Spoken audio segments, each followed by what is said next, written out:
So you can see it already volcanoing immediately. And I'm just going to start pouring. I almost said purring. What am I, a cat?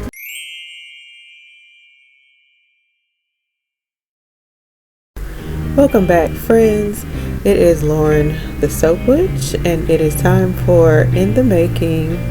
And in this one, I am going to be making a holiday soap scented with Mocha Mint fragrance that I like to call Temporary Memory. I like to name them all something preposterous. So here I'm starting out by measuring out my lye, and then I'm measuring out my aloe vera juice because this will be another aloe vera soap. And then I will add my sodium lactate, which is just basically liquid salt if I could ever get it out the jug. Next, I'm going in with sugar. The sodium lactate and the sugar are both to help these soaps stay fluid, since this is fluid hot process. Countertop hot process, they're the same thing.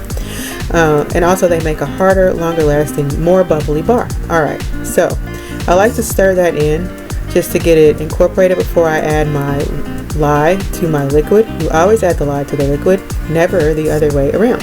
So I like to stir it until it's not quite as milky looking. Since it's not water, it won't go completely clear, but not milky. It's pretty much good for me. So once I get the lye solution where I want it, and the temperatures of the melted oils in the lye are somewhere around 200 degrees, no lower than 180, I like to go ahead and combine the two, and then I stick blend. So if you saw my last video where I made the blue spruce scented soap, I'm doing the same method here where I pretty much stick blended to completion. I really like that method and was happy that I was able to remember it when I made the last batch of soap. Also, doing a smaller batch in a smaller pot did help me with being able to get a better result out of the soap. Alright, so here I am just stick blending, and as you see, it is just getting more opaque and thicker as I go. You can definitely see the consistency of the liquid, or the soap batter in the pot is getting thicker and thicker as we go. It's extremely thick here. It almost looks curdled and separated. Don't worry guys, this is exactly what we want to happen. So I'm just going to keep stick blending and sort of stirring, stick blending and doing a little stirring, and I just keep going with that method. And here you can see how it was kind of thick and sludgy almost when I pulled it out. So I just took my whisk and just sort of stirred it back together since it was looking separated, and then back to stick blending. You see how it looks like it's almost boiling with the little bubbles popping, or whatever you want to call it. That's the part that used to really scare me, and I would stop. But don't stop there if you want to do this method. You want to keep stick blending and stirring. It'll be fine, I promise. So stick blend and stir. If you keep saying that to yourself, it'll help you remember. I don't know. Anyway, so you can see the consistency of the soap batter changing as I proceed with my methodology. If you watch right here very closely, you will see that a volcano starts to happen and the whole contents of the pot starts to rise. That's what we're looking for. So I'm going to go in with my whisk and just whip it up, give it a stir to get that volcano back down. And guess what we're going to do? Go back to stick blending and stirring. That's right, stick blend and stir, and you just keep going back and forth with this method. Stir it down, stick blend and stir, and you do this until it gets to the point where it's pretty much done. So you can see the consistency changing yet again as I proceed on with the stick blending and stirring. And so here again you will see another volcano. There's so much fun. I always say one part or another is my favorite part, but it's really all my favorite because it's so cool. Look at science happening. Okay, it is rising, and I'm like, that's enough. So we're going to stir that down again and make a mess while we do it, because I wouldn't be me if I didn't. And I'm just going to get that down, and finally I got it down to a place where I feel comfortable with going back in and stick blending and stirring again. You can definitely see the consistency and color are changing, and so this is definitely what we want. If you see this in your soap, keep going, stick blending and stirring. Look at it, look at it. Woo, it's getting there. This is definitely what we want. So you can see it already volcanoing immediately. I mean, if you start having volcano as soon as it comes out, you know you're getting close to done. Also, it's starting to get that sort of shiny look about it. We're not there yet, but we can see in the consistency and the look of the batter that we're getting there. So it's looking pretty much like we're getting close to the end of the cook here.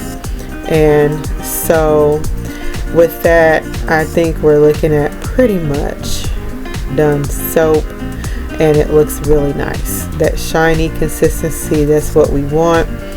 And so I'm going to put that aside. I'm going to measure out my what am I measuring out? Oh, yogurt. I'm measuring out my full fat Greek yogurt.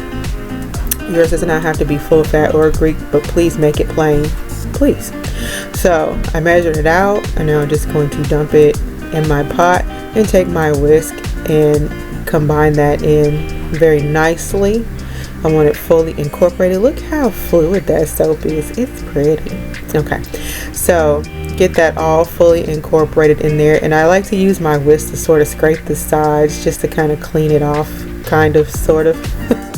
And so while I'm waiting to do my next parts, I put the top back on so too much heat doesn't escape and the yogurt just kind of marinates in there. The yogurt is to help keep it fluid as well. So I'm measuring out Mocha Mint fragrance. Anybody that knows me will tell you that I absolutely despise chocolate and mint together. I think it's horrid and a ruination of chocolate and mint.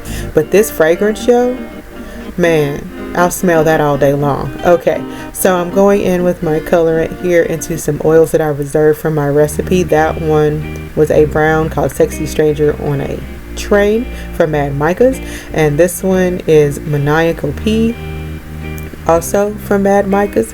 Y'all already know that I like Mad Micah's, and maybe because we have it in common that we both like to name things ridiculous names. Also, their colors are really pretty. Okay, so now it's time to go ahead and dump that fragrance in there. And I was just oohing and ahhing when I dumped it in there and made the whole basement smell amazing. Okay, so I want to stir that in thoroughly and completely, because if I don't, I tend to have some loose oils at the bottom of my pot, and I don't like that. I want every single solitary bit of this fragrance to get in this soap. Okay, so moving that all aside, now I'm going to get my containers and measure out my soap.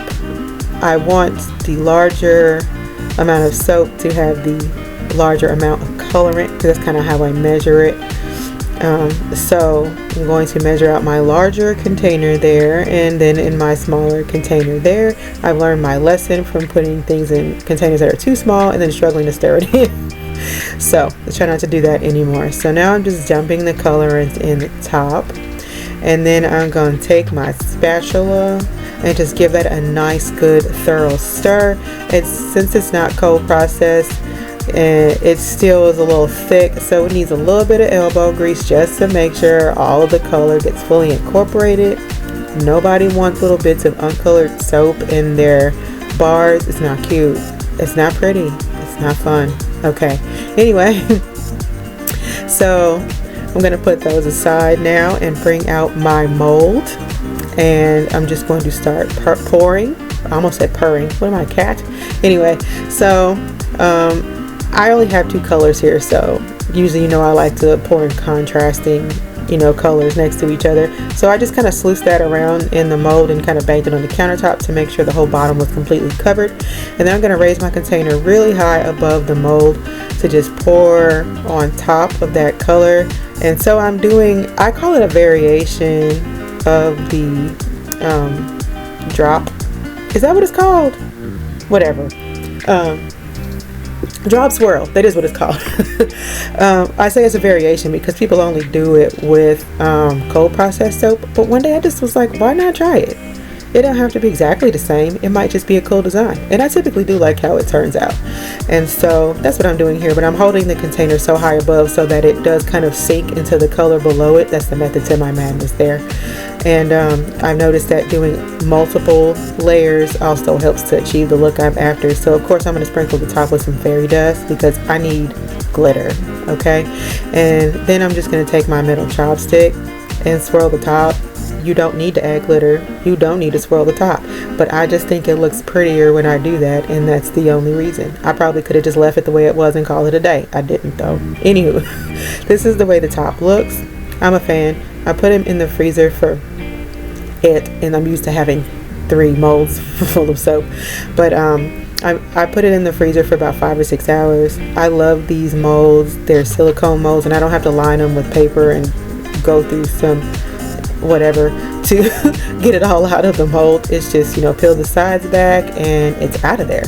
So I very gingerly and carefully put it on the soap cutter and push it all the way to the end, and I bring my cutter down and I move the rest of the log away from the one bar. And there we go. I take my napkin or whatever I'm using to wipe the wire down so I don't bring residue from the previous soap cut through the next cut. And that's how I will perform every other cut all the way through the end. So that's it for this one. I really love how these turned out. I thought they were pretty beautiful. If you like what you saw, please consider subscribing to my channel and clicking the notification bell so you don't miss any of my uploads. Thank you for watching, friends. I will see you in the next one.